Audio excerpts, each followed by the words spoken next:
Здравейте! Днес ще поговорим дали инжектирането на хиалуронова киселина в коляното помага при остеоартрит.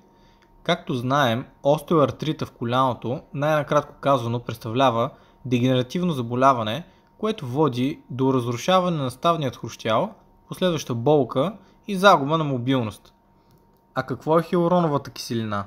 Това е глюкозаминогликан, който се среща в синовиалната течност на ставата, която осигурява по-доброто смазване в нея и предпазва хрущялата от увреждане. При остеоартрит в коляното е установено, че концентрацията и нивото на хиалуронова киселина в ставата е намалено, което съответно води до влошена лубрикация в нея и плъзгане на ставните повърхности.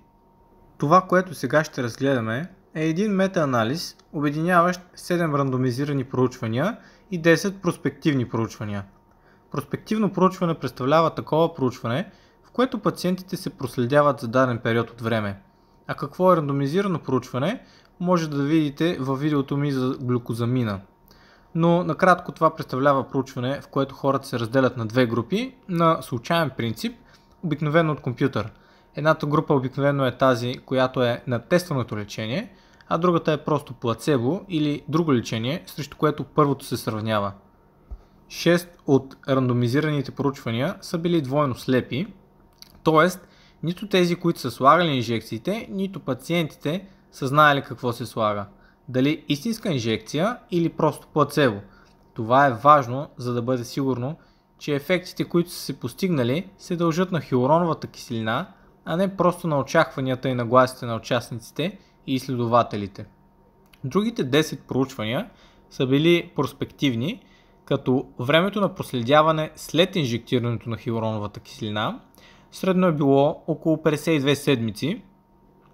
Броят на инжекциите в един курс на лечение варира от 1 до 5, а броят на курсовете на лечение в повечето проучвания е бил само един, но в някои и по 3. Това е таблица, която показва какви са били резултатите при всяко едно от проучванията при проведен само един курс на лечение. Това, по което се е оценявало дали има ефект, е болка при движение и ходене. Както виждаме, при повечето проучвания се е наблюдавало значително намаляване на болката по повечето параметри и скали за болка. При 2 курса на лечение също има значително намаляване на болката, като ефектът се запазва горе-долу около година. Авторите споделят, че е възможно до някъде за някои от проучванията резултатите да са повлияни от предпочитанията и очакванията на изследователите, защото не всички проучвания са били строго контролирани. Въпреки това казват и че в метаанализа има и проучвания, които са добре проведени и контролирани, които са дали, че инжектирането на хиалуронова киселина дава ефект от към намаляването на болката.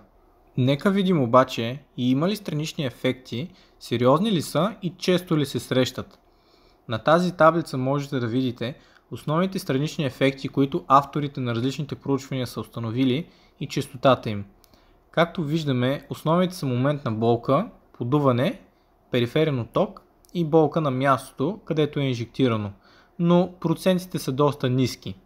В едно от проучванията не е имало никакви странични ефекти, а за други няма публикувани данни. Имайте предвид и че тези реакции отминават значително бързо. Като цяло, заключението на авторите е, че няколко курса от инжекции с хиалуронова киселина намаляват болката и са безопасни.